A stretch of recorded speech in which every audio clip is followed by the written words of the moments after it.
Midnight hung like judgment over the apostolic palace. The lamps burned low, casting long shadows against the marble columns. Outside, the fountains were still. Even the wind seemed to hold its breath. Inside, the great hall was cloaked in tension, the kind that wraps itself around the soul and does not let go.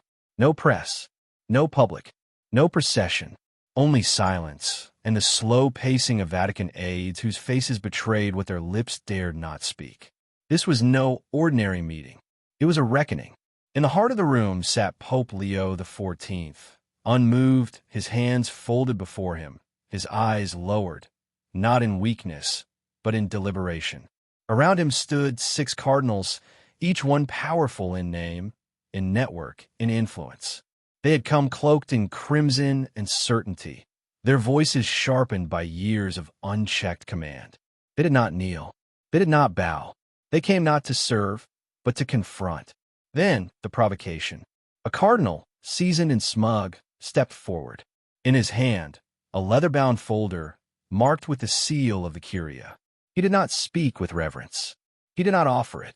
He slammed it down before the Pope. The sound cracked like a whip across marble and mosaic. Heads turned. The guard stiffened. One of the aides dropped his notes. Still, Leo did not move. Then slowly, deliberately, he raised his head. His gaze met the cardinal's, not with anger, but with something colder, final, ancient. The weight of every martyr, every saint, every betrayed altar lived in that gaze. And then came the words, not shouted, not declared, whispered, but with a gravity that echoed off the stone. The church, he said, is not yours to manipulate. You're dismissed. The cardinal's face froze. His lips parted, but nothing came. The others shifted, unsure whether to rise or protest or pray. Because they knew something irreversible had just happened. But what Pope Leo revealed next, what he placed on the table, what he read aloud, what he exposed from behind the veils of their power, silenced the College of Cardinals and stunned the entire Catholic world. Before this night was over, 6 would fall. Not for heresy, not for disagreement, but for betrayal. And the world would never see the Vatican the same way again. Before we begin, ask yourself, what would you have done if you stood in that room?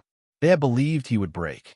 When Pope Leo XIV stepped onto the balcony of St. Peter's after his election, many within the church smiled politely and quietly dismissed him. He was not one of them. He did not come from Rome. He was not born to the hierarchy, nor shaped by its corridors. He was born in the shadows of persecution. In a coastal village where churches were burned and priests were hunted, he learned early that Christ was not always welcome, and truth was rarely safe. His earliest memories were not of cathedrals, but of candlelit prayers whispered in basements. His mother once stitched his first communion clothes from a torn curtain.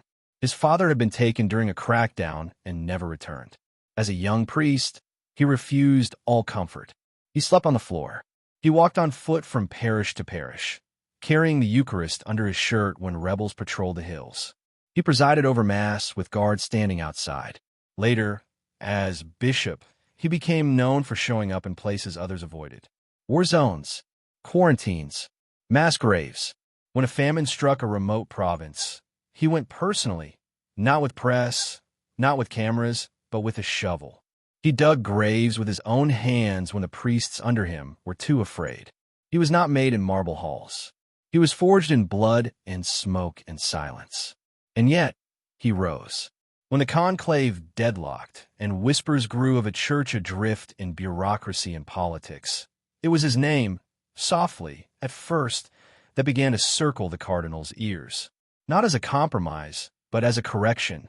Not to continue the path, but to redraw it. He was elected as a reformer, not a diplomat. And that was why tonight mattered. Because now, seated beneath the frescoed vaults, facing 6 of the most powerful princes of the church, Leo was not confronting mere men. He was confronting a machine. The 6 cardinals who stood before him were not chosen for their holiness. They were chosen for their connections.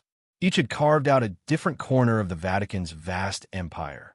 One ruled media and messaging. Another sat atop international charities with complex books.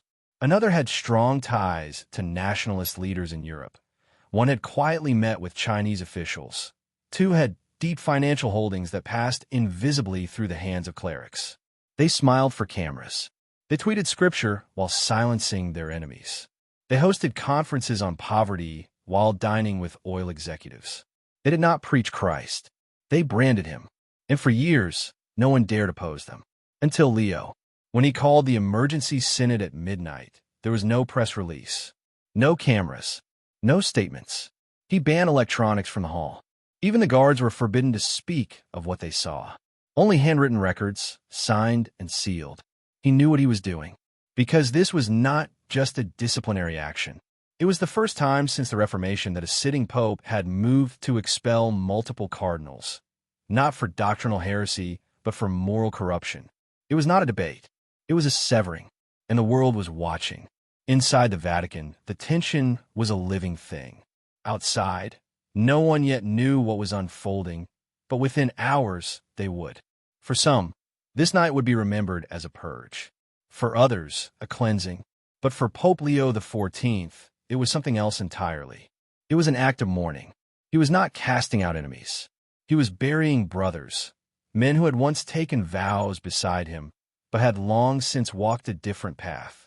Two roads had formed within the church, one narrow and steep, marked by suffering and service.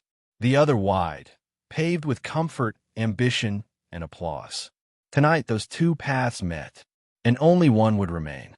If you feel Pope Leo is doing what others were too afraid to do, subscribe.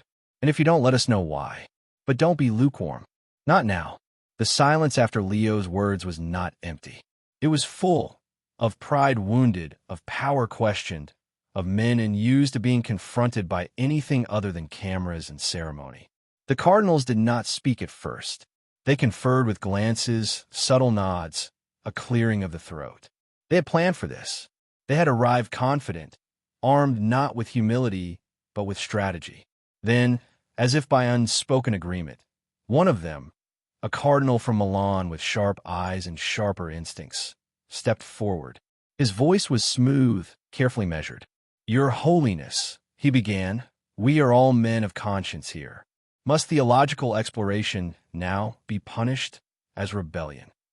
There was the first jab, wrapped in silk, an appeal to intellect, to dignity, designed not to accuse, but to shame.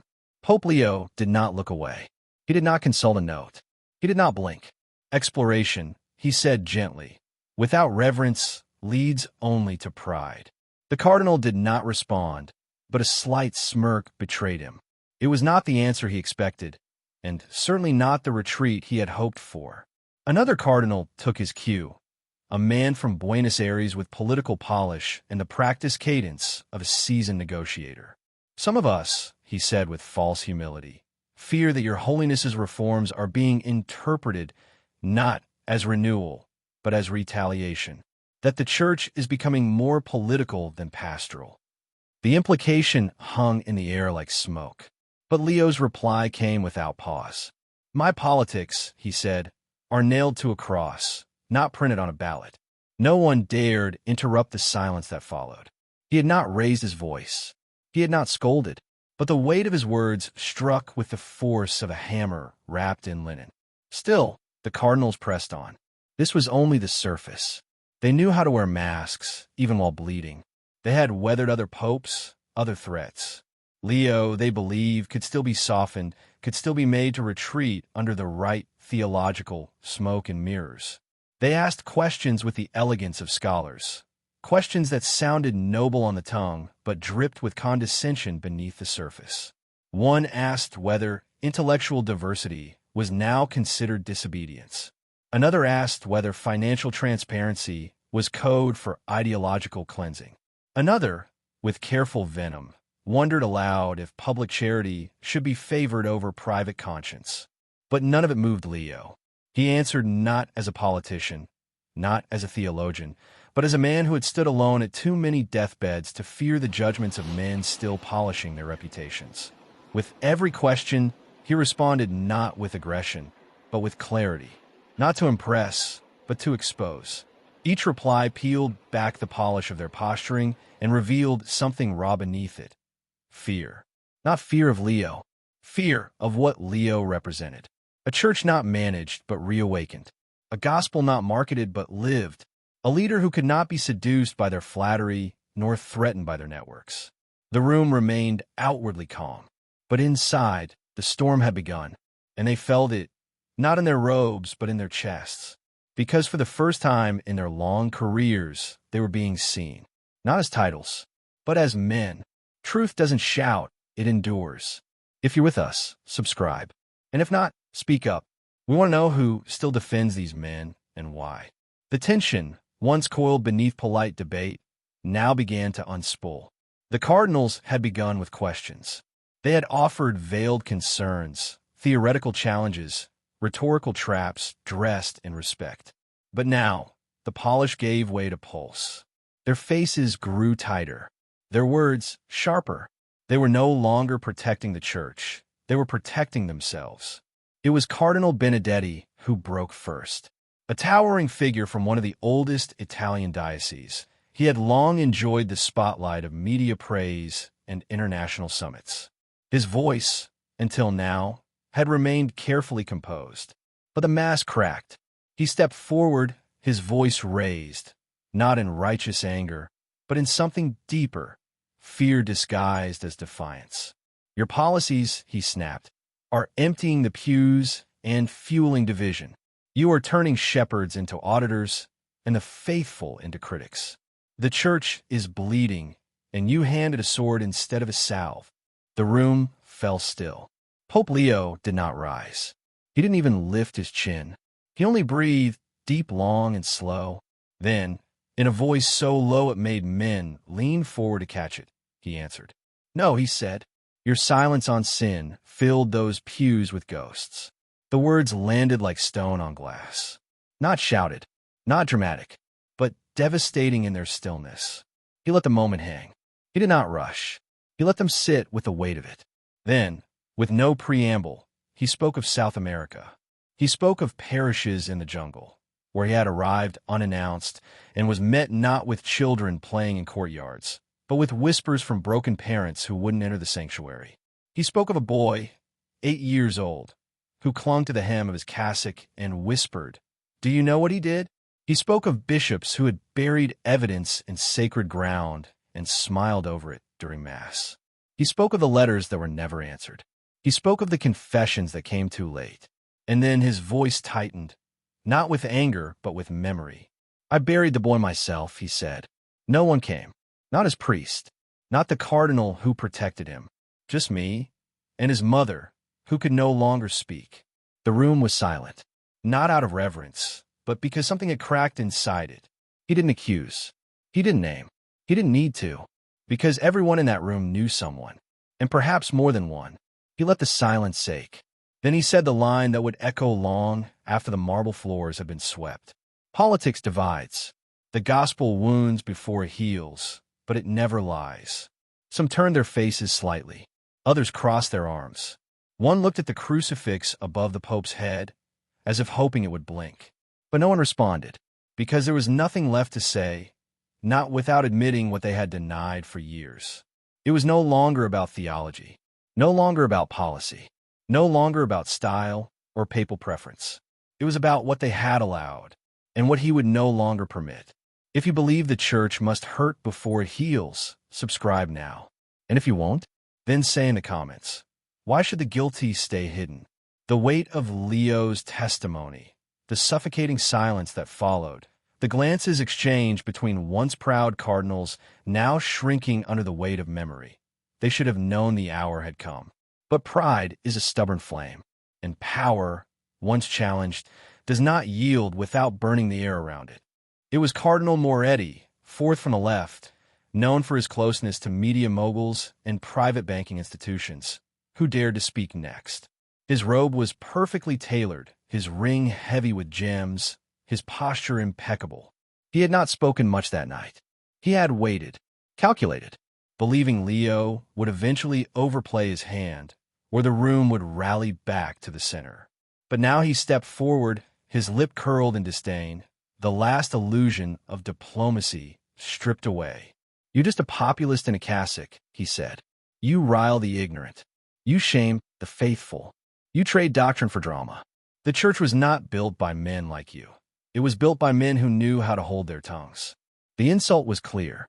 Leo wasn't too passionate. He was too small, unworthy of the throne he sat upon. A bishop of the people, not of Rome. Leo did not rise. He did not blink. But something in the room shifted. The temperature dropped. The shadows deepened. His voice came like wind through ancient ruins, slow, unshakable, and cold with truth. "I've knelt beside raped children," he said. "You've knelt beside billionaires." No raised voice, no emotion, just a statement of reality so pure it sounded biblical. The cardinal flinched, but recovered quickly. "We all serve in different ways," he muttered, retreating behind his collar. Leo's gaze never left him. "You call it naive to protect the innocent?" he asked. "I call it sacred."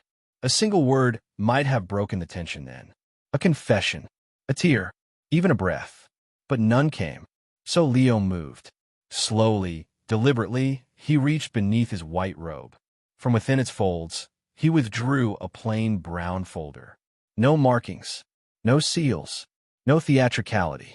He laid on the table with reverence, the way one lays down the body of Christ. "This," he said, "is why you were summoned." He opened it. Inside, signed confessions, financial records, transfers to unnamed shelters, receipts for international flights that did not match public schedules, audio recordings.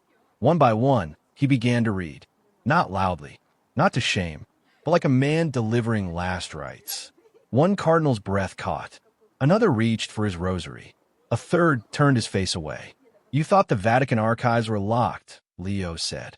"You thought they were guarded by the same hands that protected you." He paused. "I've been unlocking them since day one." It was not vengeance. It was justice, drenched in sorrow, but sealed in certainty. And for the first time, they knew he was not bluffing. He had never been bluffing. The Pope was not playing a political game. He was burying a disease that had worn vestments, whispered homilies, and smiled at cameras.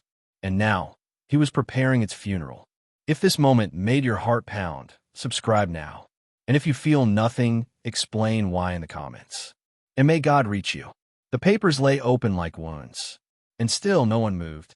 The folder had done what argument could not. It spoke with the weight of evidence, not emotion. It was not rhetoric. It was record. The kind that couldn't be dismissed with theology or buried beneath canon law. One by one, the cardinal's eyes dropped. The self-assured gleam they had worn like armor now flickered, then vanished entirely. Their hands, once folded in defiance, now gripped the arms of their chairs. One adjusted his collar, suddenly aware of how tightly it choked. Another stared at the floor as if the stones beneath him might open and swallow the moment. But Pope Leo XIV did not press. He only observed them with the quiet patience of a man who had already buried the worst of humanity. He had seen more than they ever would, more than they could ever explain away. And then, calmly, he spoke again. "You confuse popularity," he said, "with righteousness." A breath escaped from one of the aides. A barely audible sound, but in that room it was deafening. "You were applause like liturgy," Leo continued. "You speak with the tongues of media, not of angels. You hide behind the language of compassion, but refuse to confront evil when it has a collar." He let the words fall like rain. "You mistake tolerance for mercy. But mercy demands truth. Mercy demands justice.